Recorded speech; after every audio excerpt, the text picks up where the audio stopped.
Alors Rabbi Nathan nous dit, des véritables innovations de Torah qui sont capables de rapprocher de Dieu les âmes les plus éloignées. Alors, il faut que j'explique ce que ça veut dire rapprocher de Dieu les âmes les plus éloignées. Tout le monde comprend ce que ça veut dire plus ou moins, mais il faut quand même donner une petite explication kabbalistique. Le rapprocher de Dieu, c'est une contradiction, c'est un paradoxe, une contradiction dans les termes, parce que Dieu est partout. Donc, rapprocher, on ne peut pas rapprocher de ce qui est partout.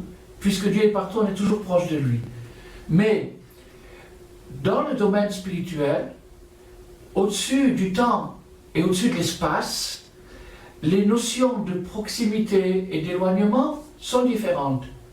Il n'y a plus de proximité et d'éloignement géographique, puisque c'est au-dessus du temps et au-dessus de l'espace. Donc, puisque Dieu est au-dessus du temps et au-dessus de l'espace, il est partout, mais il est au-dessus de tout.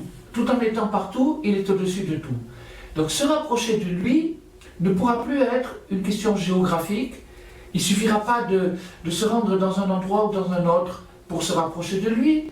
Ça sera plutôt quelque chose de spirituel.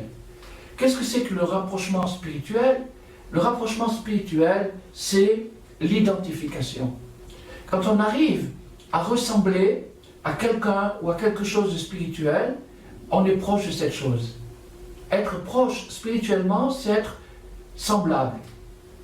Lorsque quelqu'un est semblable, il est proche. Donc,